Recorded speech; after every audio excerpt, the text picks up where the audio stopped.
Bonjour à tous.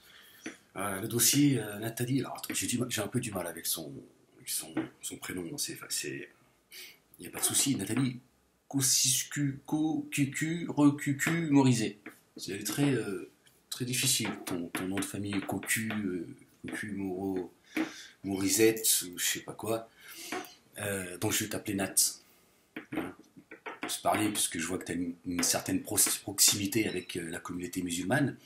Alors Nat qui s'offusque que les enfants, une dizaine d'enfants selon un ami à elle, un maire je ne sais plus quelle ville, se plaint qu'il y a plusieurs dizaines d'enfants qui viennent en retard à l'école parce que les parents vont faire leur prière à la mosquée et quand ils reviennent, il est déjà très tard pour accompagner leurs enfants.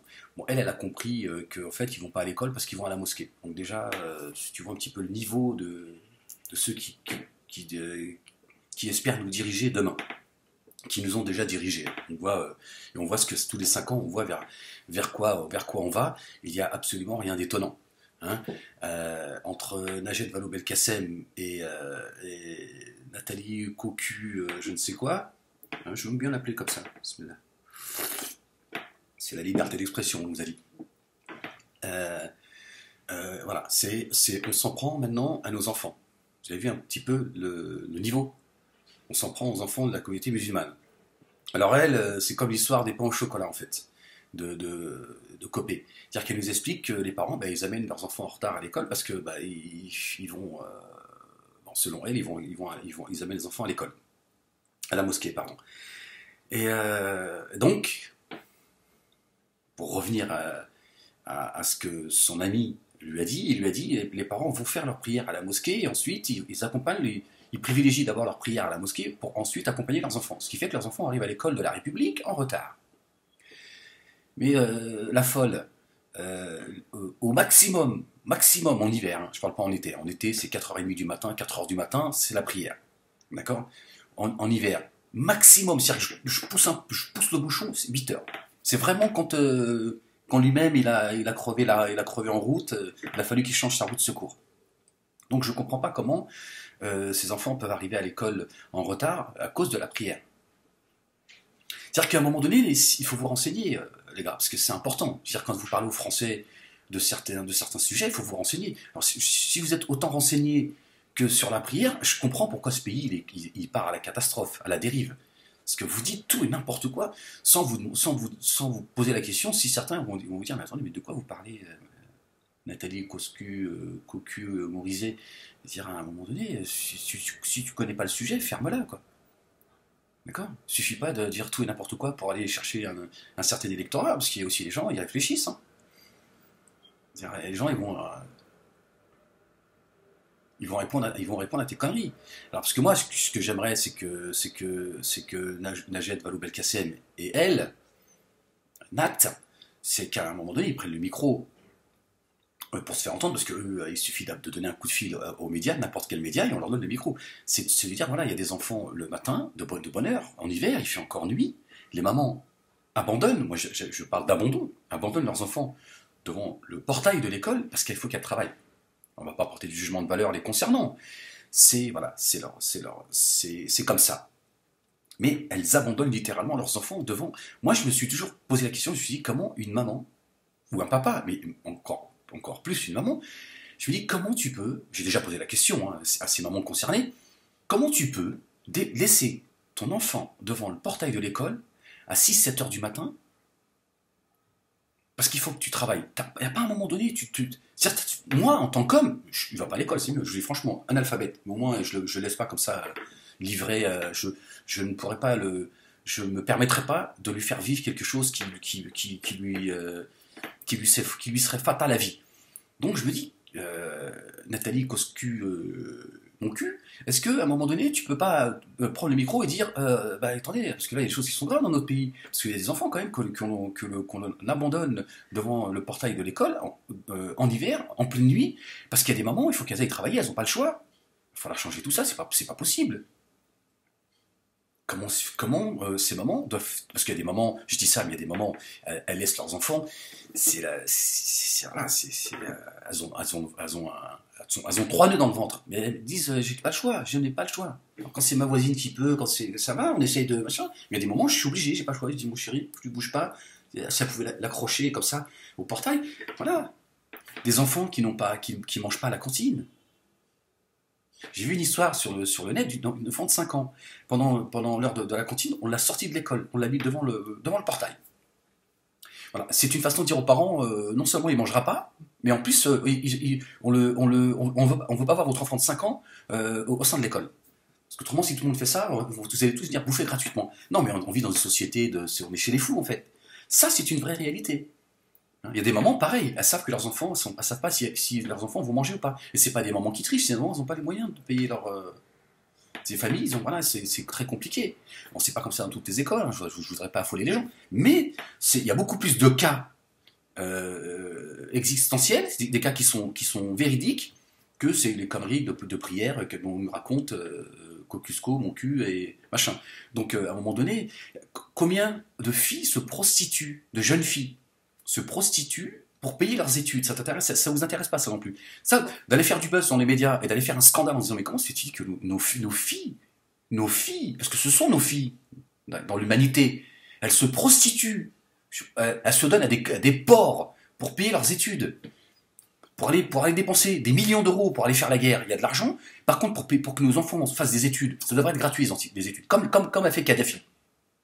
Des études, dans notre république de merde, ça devrait être gratuit. Nous, les civilisés, la civilisation par excellence, ça devrait être gratuit. Non, nos filles donnent leur cul.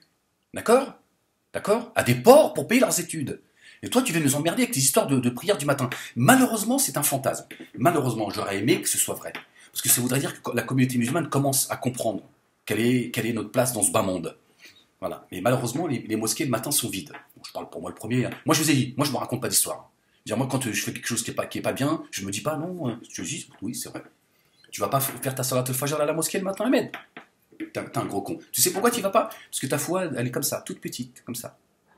Voilà. Comme disait le frère Lucif, j'espère que j'écorche pas son nom, il disait, pour les gens qui font pas la prière, en fait, ce qu'il faut que vous sachiez, on va profiter au moins d'un peu de rappel, au moins ça servira à ça, les conneries de Nathalie Cusco-Morizet. Il disait, si tu fais pas la prière, en fait, c'est parce que Dieu veut pas de ta prière, tout simplement. C'est une punition divine. Ça m'a frappé quand il a dit ça. Je me suis dit, il a raison. Parce qu'en réalité, si on fait la prière, c'est pas parce qu'on est plus intelligent que les autres, parce qu'on a une foi je ne sais quoi, on s'est voilà. L'amour que l'on porte pour Allah subhanahu wa ta'ala, pour Dieu, et notre bien-aimé prophète Mohammed sallallahu alayhi wa sallam, qui représente tous les autres prophètes, que la paix soit sur eux, ben, cet amour que l'on a pour Dieu, c'est l'amour qu'il a pour nous. C'est tout. S'il n'avait pas d'amour pour nous, on n'en aurait pas pour lui. D'accord? Et malheureusement, c'est vrai que ce dont parle Nathalie Cusco-Morizet et son ami, maire de je ne sais plus de quelle ville, ils sont dans le fantasme. Malheureusement, dans les mosquées, le matin, s'il y a une rangée, c'est que déjà la mosquée elle est pleine. Parce qu'on est bien plus qu'intégré en réalité.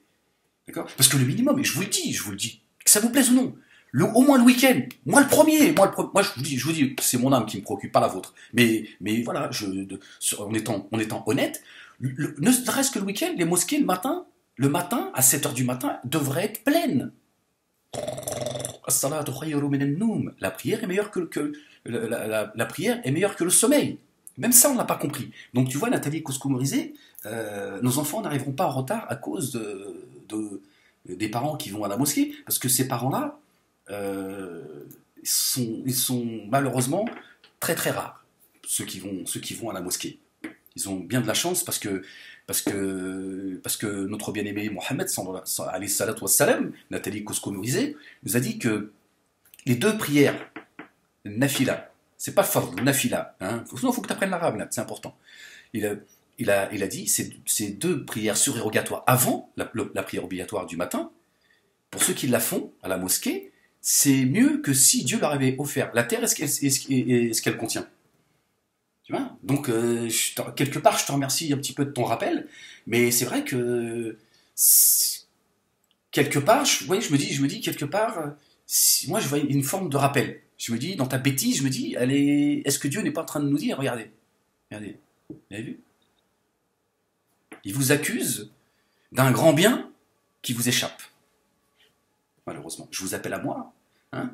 Si demain je vous disais, il y a Zimdim Zimdam à la mosquée de Bobigny, 7 heures du matin, il est présent.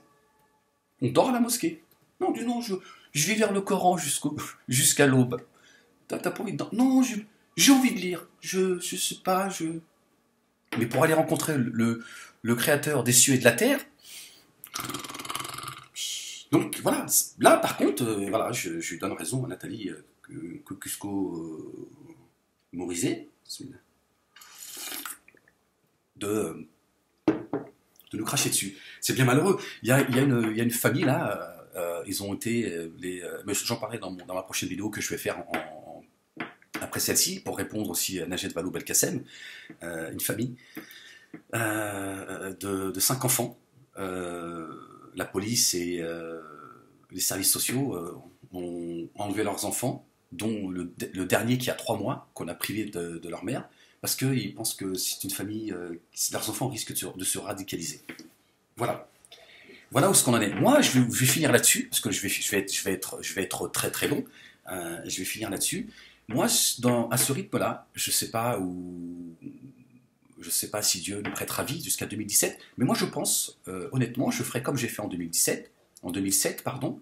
J'appellerai pour ceux qui me font confiance, qui me suivent, je leur dirai, et je prendrai le temps d'expliquer pourquoi je le fais, je dirais votons Marine Le Pen, il faut voter le Front National. Vous savez ce que je pense du Front National. Pour moi, en tout cas moi, ils m'ont trahi. Hein, voilà, l'unité nationale, patati patata, machin, hein. Vous savez ce que je pense du Front National. Mais je n'appellerai pas à voter pour leur programme, comme par adhésion. Non, ce sera une position politique.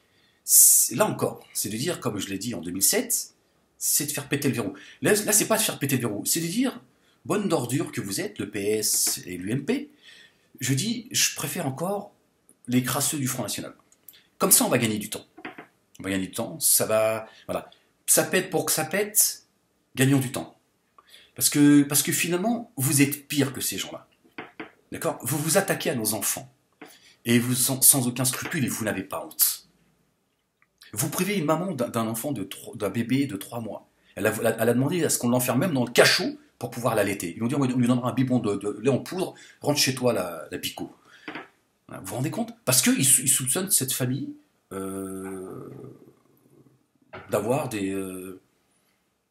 je sais pas, d'être... Ils se soucient du bien-être de leurs enfants, d'une probable radicalité. C'est-à-dire qu'au nom de... Ah, je crains que vos enfants soient...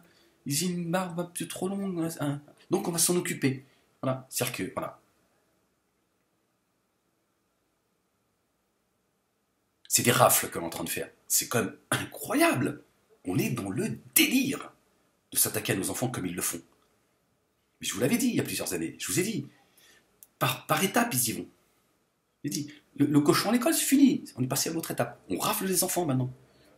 Bonjour, commissaire, qu'est-ce qui se passe? Oui, votre mari fait trop souvent la prière à la mosquée. Vous imaginez si le prophète, alayhi salam, il était présent? Lui, je ne sais pas de quoi on le traiterait. Si notre bien-aimé Mohammed, Jésus, Moïse, ou quel que soit le prophète qui était parmi nous aujourd'hui, on l'enfermerait, je sais pas, on l'enverrait sur la lune. Parce que bien évidemment, Mohamed, Jésus, Moïse, paix sur eux, pour ne parler que d'eux, bien évidemment, leur vie, c'est d'abord l'adoration de Dieu, avant tout le reste. Mais certainement pas votre religion démocratique, laïque et je ne sais quoi. Forcément, ils seraient traités de fanatiques, d'extrémistes, de terroristes, etc. etc. Aujourd'hui, tu jeûnes, tu fais le ramadan, tu fais des prières aux heures prescrites, tu fréquentes assidûment les mosquées, t'es un terroriste. Tu vends de la drogue, on dit, bon, on va essayer de le rééduquer. On va peut-être pouvoir faire quelque chose de lui. Hein? Tu dis, il a pas mal de copines, il aime bien, il a beaucoup de charme, il est très sollicité par les filles. Moi, je pense qu'on va pouvoir... Non, quand tu dis non, mes parents m'ont appris à respecter les femmes, c'est difficile parce que j'ai 20 ans et c'est vrai que j'aime beaucoup les femmes, mais on m'a appris à... il faut te détendre, hein. Il faut te détendre, Momo, hein. Parce que là, on n'est pas en Mongolie, hein. Ici, c'est la démocratie. Vous voyez? Non, c'est juste hallucinant. Voilà, voilà. Donc je vais répondre très rapidement également à Najed Vallaud-Belkacem qui continue avec ses histoires de théorie du complot. On kidnappe nos enfants et en plus on veut empêcher les gens de réfléchir. Et on vient donner des leçons à la Corée du Nord, etc., etc. Voilà. Bah, j'espère que ça nous donnera au moins envie, avec au moins un minimum de fierté d'âme, de se dire bah, finalement on va y aller à la mosquée. Nathalie Kosciusko,